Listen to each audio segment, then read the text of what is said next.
Hey everyone, it's Tamara Cinnamon from the Round Pen, and just wanted to jump here. This is Chantilly Lace with her bum coming in. Just wanted to jump in and give you a really easy tool that you already have already that you can use in sessions. And so, as you know, with Jess and I, we don't really do exercises. We like to do tools for confidence in your back pocket, right?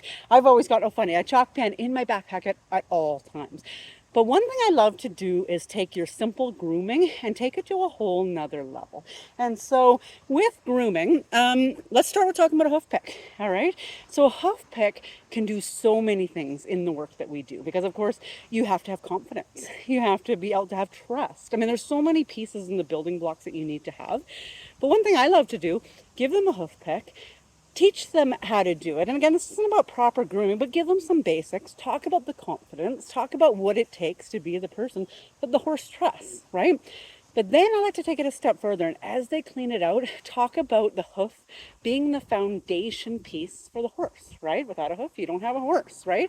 And talking about how important a foundation is. And switching that conversation over to how important a foundation for them in their life is and what is their current foundation and are they on shaky ground, right? Do they have a solid hoof or are they on shaky ground? And so really powerful tool you can always have in your back pocket. So if someone comes along and they're clearly on shaky ground, giving them a hoof pick, teaching them how to do it, teaching them what's needed in that space and finding that inner strength can translate into the inner strength needed for that human. Okay, love that one. Next, curry comb, right? So a curry comb, as you rough, I was going to do this close, but she's moved behind me.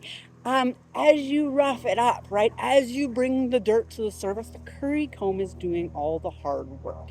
So I love the analogy of the curry comb, the hard work being the personal growth. Because sometimes all we see is the finishing, right? We see the finishing in other people and we don't see the hard work. And so really great conversation to have of what is the hard work for you right now? Are you doing the hard work? How's that working for you? Do you feel like you're stuck in the hard work? Because that's something I hear a lot. Like, is this ever going to end, this journey of growth, so I can get that solid foundation, right? Another thing I love to do is just have a piece of tape with a number on the grooming tool. And if you're ever stuck and it's just not flowing, and this one has a number 3 on it, hey, what number do you have on your curry comb there? Number 3. Okay, cool. 3 things that maybe could have held you back from showing up today. 3 things that held you back from showing up in life. 3 things you're excited about. 3 points in your life that you're proud of. I mean, it goes on and on and on. Great little tool. But yeah, curry combs doing the hard work, and sometimes we get stuck in the hard work and all we see is the finishing for someone else and think we'll never get there. So soft brush finishing. And so getting rid of just that last piece of dirt, the polish up. Okay, so again, great place to talk about when we do this work. One day we can get to the polishing, the finishing up, and knowing that they're interchangeable. That, for a horse, we don't do this once and they're good to go. It's like a bath, a shower. We need to have them and keep them going. And so great conversations can open up here. And lastly, and a lot of this stuff I just pull out as I go, a hairbrush and a mane brush, a tail brush. And of course, the tail can be really a nervous piece for people to do.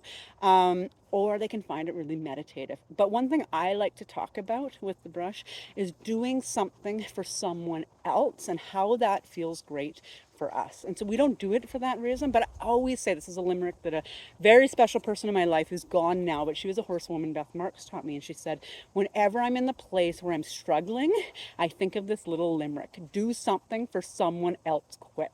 And so that's what I love to talk about with the brush. Okay, that's something that you can purely do, that sure, you could skip that while you do their mane, and those knots can tie up, or those fairy ladders, but to do something unselfishly for somebody else, nothing can be more powerful in the world. So again, this is kind of some analogies I put to it. You can do a whole session just chatting about this. Of course, there's lots more brushes. Of course, there's many more things you can do.